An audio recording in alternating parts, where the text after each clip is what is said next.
Welcome back, gentlemen. And for those of you who are here for the first time, welcome to St. Albans. We're absolutely delighted you're here.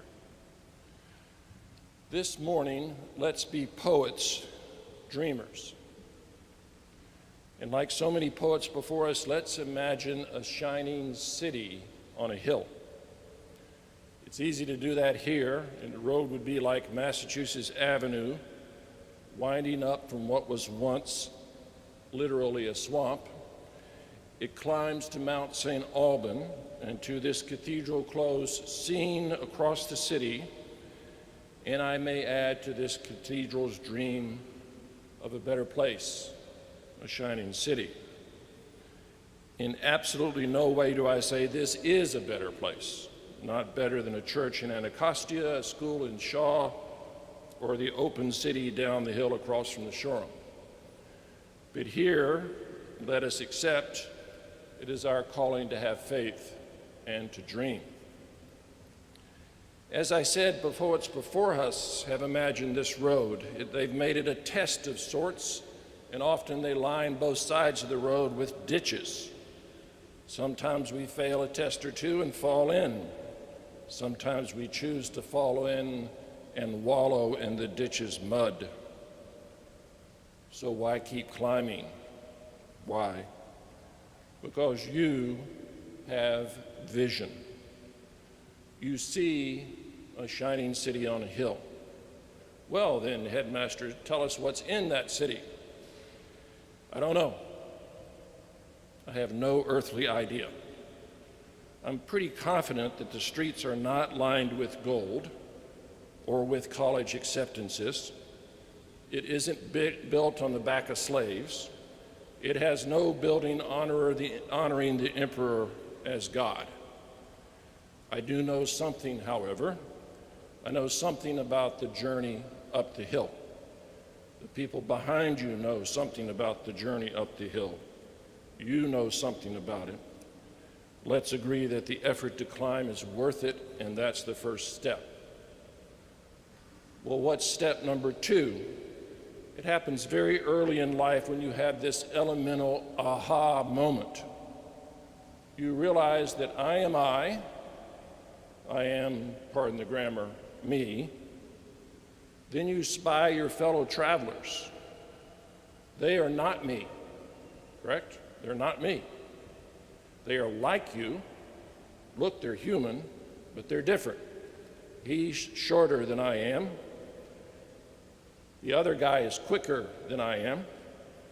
But look, her ancestors are from Ghana, and his ancestors are from Mexico and Spain. Mine are from Ireland and England, and hers are from China. But then the aha moment comes. They are all eyes, all of them. They are also eyes. They have governing minds inside of them. And when they look at me, you know what? They see a not me. Aha. So what happens next when the other steps follow? On this road, your phone is purified. I'm sorry, Headmaster, what did you say? Well, since we pray to our phones, head bent, Our Father, hallowed be my smartphone. Your phone on this road is purified. A series of text messages arrive from an unknown source. Ding. Number 1, in everything do unto others as you would have them do to you. Ding. Number 2, blessed is he who prefers his brother to himself. Ding. Number 3, what is hateful to you, do not do to your neighbor. Enough, I say, all this be good stuff, ugh, on my phone. This is my lifeline. Yes, these texts are your lifeline. But then another one comes. Number 4, one should seek for others what one seeks for oneself. Time for a decision, gentlemen. A part of you doesn't like all this brother and sisterhood stuff, and quite frankly would like to have the road all to yourself. And with that thought, you suddenly find yourself in a ditch. How did that happen? What is this? A tornado to Oz, Westworld, land of always winter?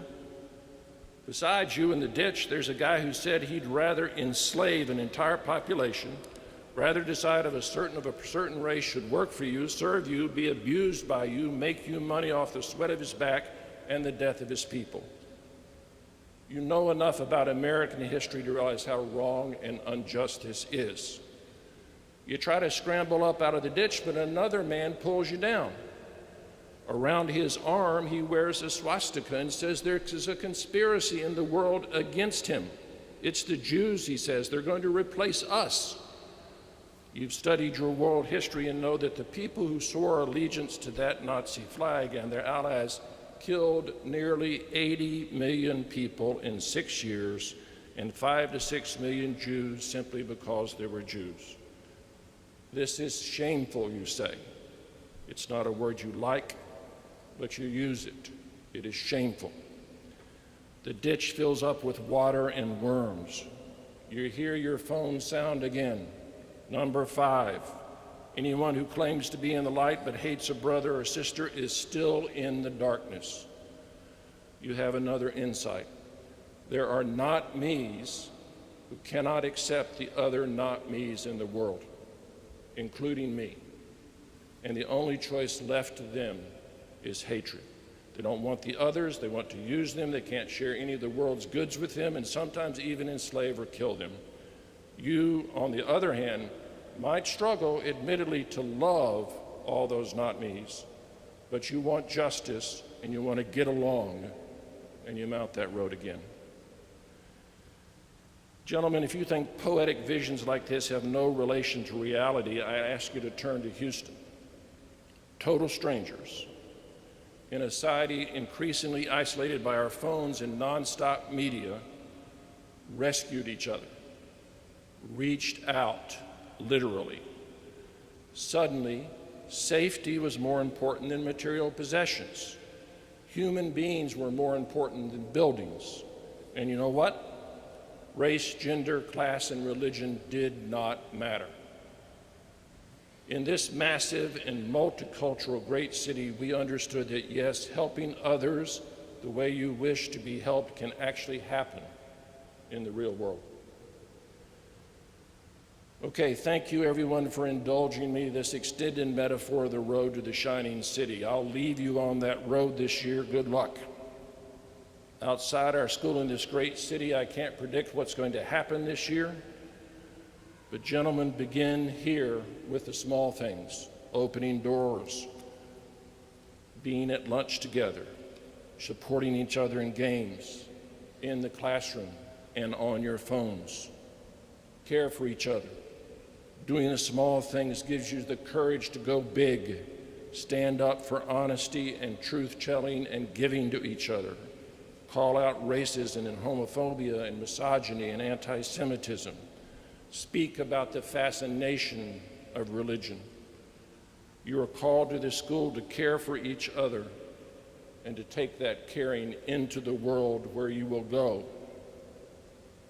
Oh, look, here's another text.